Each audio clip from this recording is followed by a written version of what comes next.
Hi, I'm Jeff from Evans Tuning, and in this video we're going to be talking about AEM Infinity, which is a great engine management system that's been out in the market for a few years. Um, you know, I started working with it probably about 2 years ago. It's been on the market longer, but you know, uh, all AEM products as they're released, as far as engine management goes, they usually take about a year to two to the point where they're able to be used without glitches or bugs. It takes a little bit of time. That's kind of true to almost any engine management for the most part. It's been out in the market for a while. The AEM Infinity now is the is going to be at some point in time the successor to the Series 2. So the Series 2 plug and play is still in production. It's still made. However, the software for the Series 2 is no longer going to be any more features are going to be written. So anything in future development is going to be done with the actual AEM Infinity. So at some point, the Series 2 will be phased out. The Infinity will be what takes its place. And there might be, who knows, with AEM, they come out with products every year, so there might be something even newer than the Infinity, but the Infinity is the latest and greatest from AEM at this point in time. A couple of key points with the Infinity that I feel is a much bigger improvement over the Series 2 box. Having tuned probably 100, 200 cars at least on a Series 2 EMS, and then working with the Infinity, I have a direct opinion on what I see is the major selling points, with the Infinity.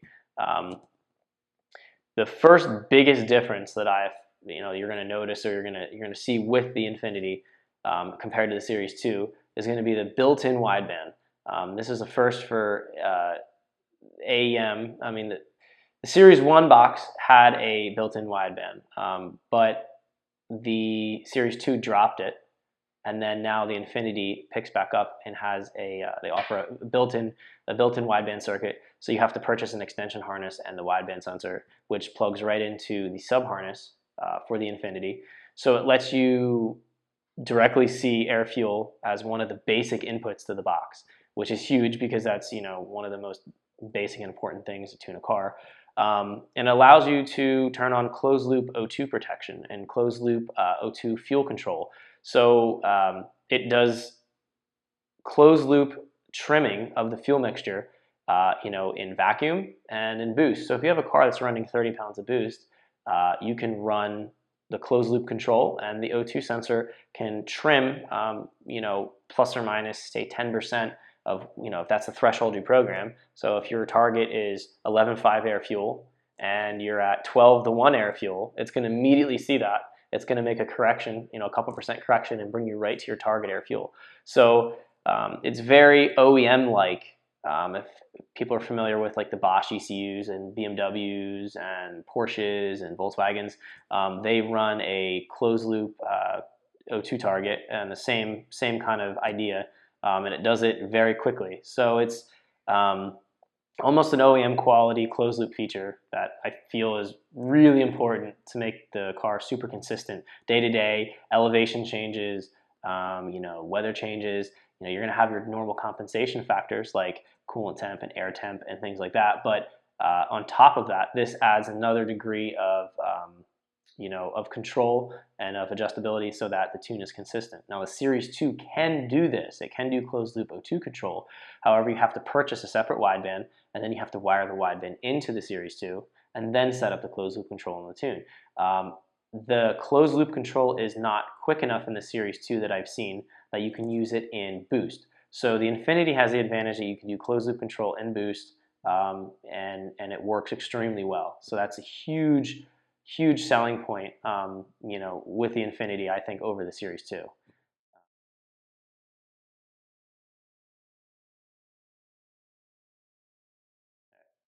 Another huge advantage to the Infinity is the knock control. On any kind of motor, if it knocks, that can potentially damage the engine. Doing a compare and contrast to the Series 1 and Infinity, or Series 2 Infinity, I'm sorry. The Series 2 can do knock control. The Infinity can do knock control as well.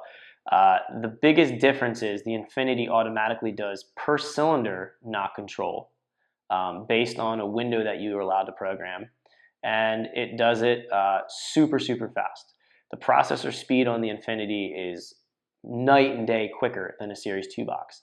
Now, I tune a lot of cars on Series 2, uh, and I set up knock control on as many cars as I can. Sometimes they don't have a knock sensor because it's broken, or there's excessive noise, which is very rarely the case.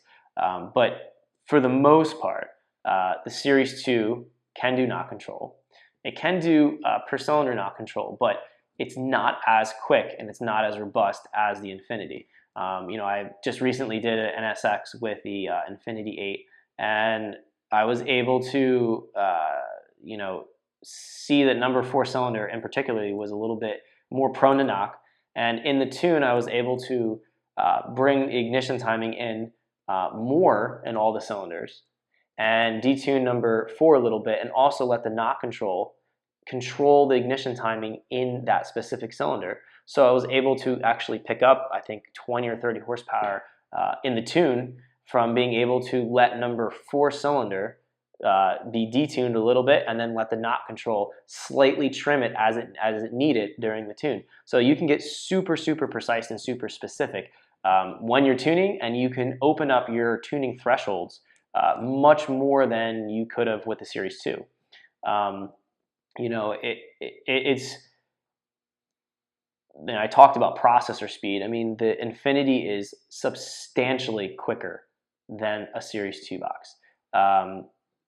It's most noticeable when you're looking at things like closed loop control and knock control.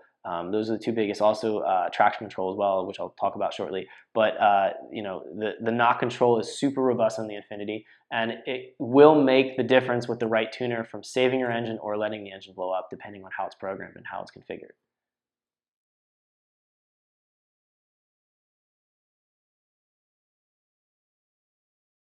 The Series 2 had a traction control, in the sense it was like a 3-step rev limiter, it's called. So it gives you a theoretical engine RPM versus a vehicle speed, so that if you're exceeding at, say, 5,000 RPM in first gear, you don't want to be more than 40 miles an hour. It will have a lookup table, and if you're overshooting that, it'll pull timing, or it'll do a cut, or it'll do something to that effect. The way that 3-step control worked was a little bit coarse. Sometimes it took up way too much, sometimes it wasn't enough. And it's all based on programming, but it was never super configurable like the way it would be with something like Motec, like an AM800. The Infinity introduced, you still have the 3-step rev limiter control, but now you have individual wheel speed sensors and a slip difference. So it looks at your driven and undriven wheel, and then there's a percentage slip. So if your threshold's 10% slip, let's say from your front to back wheel, it'll automatically go in, and how you program, it can pull ignition timing, it can start dropping spark as a percentage, it can do start dropping fuel as a percentage. And it also can do drive-by-wire control, so it actually can roll your throttle back. Even though you're on the throttle, your electronic throttle will roll back to reduce power. So there's multiple different strategies to allow for traction control. But having the ability to do wheel slip-based traction control is super key. And then it even takes it a step further, where you can tie in a trim pot. So there's a 10 or 12 position trim pot where you can actually have 10 or 12 different slip thresholds. So if you have, you can have one where it's pouring rain, and you can have a slip threshold, so you don't want it to exceed more than like 5% in rain. Or if you're on slicks, you can have one where you don't want your slip threshold to be more than like 25 or 30%, which is really high. But you can have a huge range of adjustability and slip threshold, and it gives you a ton of different control routines to get your traction control dialed in super well. In comparison to the Series 2, there really isn't any comparison. I mean, it didn't have it, and it's light years ahead compared to what you could do with the Series 2. It's also the processor being super fast. It can process the wheel speed differences super quick. So the traction control can come in and come out if it's done correctly, almost indistinguishable. If everything's configured right, and it's really, really, really, really imperceivable and trick the way it works.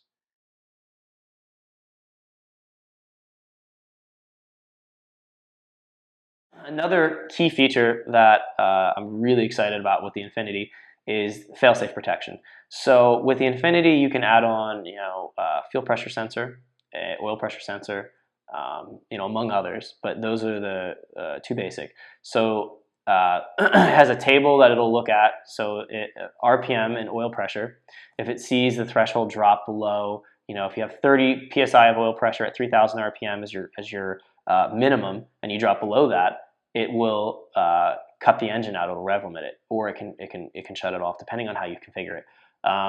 Same thing with fuel pressure. So there's actually two different ways that it can deal with fuel pressure. One, it can deal with the fuel pressure drop. So if you're in boost, and your base pressure is 50 psi, your regulator is 1:1. So if you have 20 pounds of boost and 50-pound base, your total fuel pressure should be 20 psi. If it drops below that, then your injector has to give more output in order to deliver the same air fuel. Having a fuel pressure sensor monitor the pressure differential, if it drops, the AEM can actually output more injector millisecond in order to compensate for the fuel pressure drop. And also having closed loop O2 control, it'll trim and add some back in. So you could make a pass and your fuel pressure could drop for whatever reason, and it can and will save your engine. There's situations where your injector can't physically give enough fuel, and in that situation, there's nothing you could do about it. But if your fuel system's sized properly and you have that condition occur, the Infinity can and will save your engine, which is really, really cool. The other fail-safes it can do is the lean O2 air fuel protection. So it has a lookup table versus load and air fuel. So say at 20 pounds of boost, you don't want to be leaner than 12:1 air fuel. If you lean out, it will cut the engine out. So it offers an additional fail-safe protection on top of fuel pressure if you have a fuel pressure sensor. And it adds just another layer of more security, more protection, than not running it. Now, the Series 2 can do fail-safe protection. It can do fuel pressure. It can do oil pressure. It can do wideband. I have found that because the processor is much faster on the Infinity compared to the Series 2, it can process those changes much, much quicker and save the engine much, much quicker. I had one situation where I had the fuel pressure fail-safe set up, and I had a client's S2000 that we dyno tuned on the dyno, and everything was fine. Air fuel was good, and we drove it on the street, and the fuel pressure was dropping. And the fuel pressure, it was compensating because it saw the drop in fuel pressure, so it compensated the injector output. And initially, I didn't notice that it was occurring, and we ended up, it was a failing fuel pump was the ultimate problem that was occurring. But it got so bad that then the lean protection kicked in and shut the motor down. And I was able to, at that point, go back and go, oh wow, look, fuel pressure's dropping. Now it's leaning out. I have two fail-safes kicking on. Let's address that. If the client had driven the car like that without any fail-safes occurring, and let's say no wideband, it would have melted the engine down easily and cost him an engine rebuild. So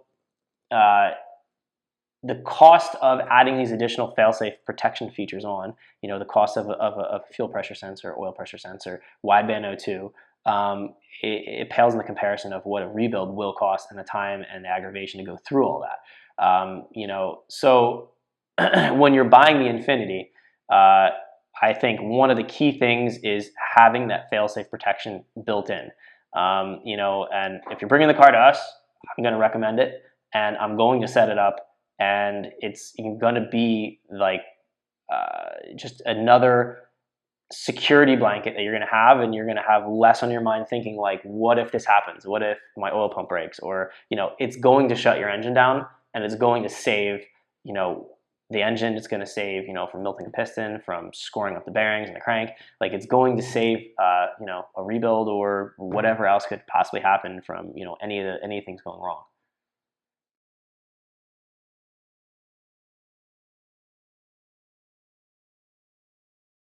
So the last kind of thing I want to touch on is data logging. The Series 2 can do onboard data logging. And the last firmware revision, they added, I think, double the channels, and I think the logging speed may have slightly changed, but you can do double the amount of channels coming in. With the Infinity, it can log more, it can log it much faster. So you're able to see, let's just take, for example, fuel pressure. With the Series 2, you'll log fuel pressure.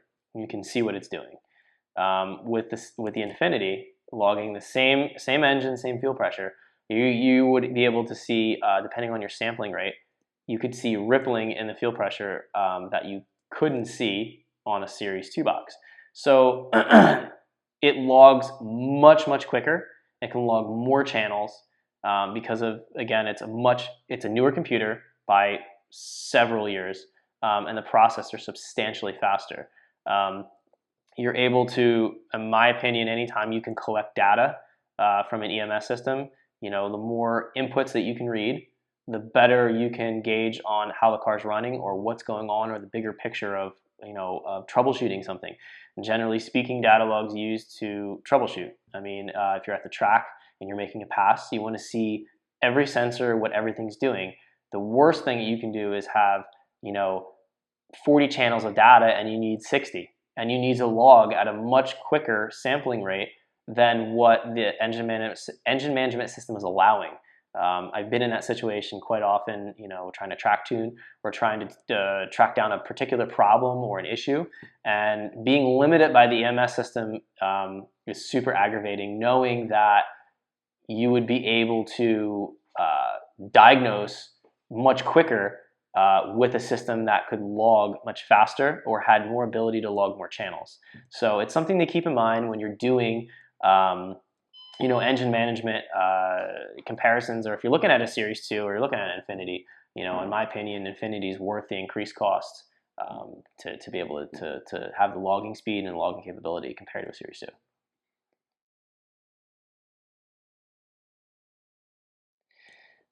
So I'd like to open up an Infinity here I have and kind of show you what it looks like and get an idea, what you potentially could be buying. This particular one is an Infinity 6. It's the, I guess, entry-level Infinity box that they have on the market right now. When you're looking at most of the Infinity boxes, this box is a universal. This connector here obviously isn't going to plug into any car. What they do is they have plug-and-play looms. So they have a connector that plugs into here. It's a patch loom or a sub-harness. The other end would have vehicle-specific connectors on it. So this box is a universal box, can be used on a ton of different applications. But if you're looking at their plug-and-play line, this box would have a sub-loom. So you'd purchase the box, and then you'd purchase the sub-loom sub-harness that would match what you're trying to use it on. I mean, just some of the ones off the top of my head, the Honda K Series, OBD1, OBD2 Hondas, S2000, Volkswagen 1.8T, 350Z. There's several others that I'm not thinking off the top of my head. I think there's SR20, RB26. They're also supported. The 6-cylinder boxes typically, from AEM at least, are typically running the higher end version of these boxes. So the Infinity 6 and Infinity 8H, the main difference between them is that the 6 can run a 6-cylinder, obviously by the name. So there's 6 injector outputs, 6 ignition outputs to do sequential fuel and sequential ignition. And there's a single wideband built into this box. This is able to do front and rear wheel speeds, and it has one knock sensor input. The 8H is essentially this box with to be able to control 8 high impedance injector outputs. This can control 6 injector outputs. This can control low or high impedance. So depending on whatever style injector you have, this can do both. That's essentially the difference between the lower echelon or lower level Infinity boxes. These still can do all the same functionality things as the higher end boxes, but their purpose is to run more so for 4 cylinders or for basic applications. When you move up to a V8, let's say an LS motor, Chevy motor, they have the Infinity 8, which is for an 8-cylinder, and that box has 2 widebands built into it, has 2 knock sensor inputs. It also has 4 wheel speed inputs, so it has more available inputs to do more functionality for programming traction control, knock control, wideband O2 control. And there's an Infinity 10 and an Infinity 12, and those have the Infinity 10 having 10 injector outputs and coil outputs, and the 12 having 12 injector outputs, 12 ignition outputs. The other slight difference between these is the 6 and the 8H have 1 drive-by-wire output, where the Infinity 8, 10, and 12 have dual drive-by-wire output. So if you have dual throttle bodies that are drive-by-wire, you would have to move to an Infinity 8, 10, or 12. For most every 4-cylinder application, the Infinity 6 or 8H is all you're going to need. If you're doing a V8 project or a V10 like a Viper, you need an Infinity 8 or 10. If you're doing a 12-cylinder or you have a ton of different injector outputs, like if you're doing multiple stage injectors on a V8, you'd have to move to an Infinity 12, or you'd have to stage them a different way with an 8 or a 10. So they're a little bit specific to how many cylinders you're running in the application. But for sport compact 4 cylinders, the Infinity 6 or the 8H are going to be what you're end up looking at. Price on these boxes is pretty close to Series 2. The only added cost is having to purchase the wideband sensor and the wideband sub-harness that allows you to plug into the sub-harness from AEM that plugs from this box to the OEM harness. There's breakout connectors. The wideband simply connects right in. It plugs in. You don't have to do any additional wiring. And then it immediately starts to work with this, the box once you plug it in. So from a cost perspective, you're going to spend a few $100s more on an Infinity. What you're getting is faster processing speed. You're getting better knock control. You're getting built-in Lambda or wideband O2 with really robust control that you can do closed loop O2 feedback in boost and do it properly.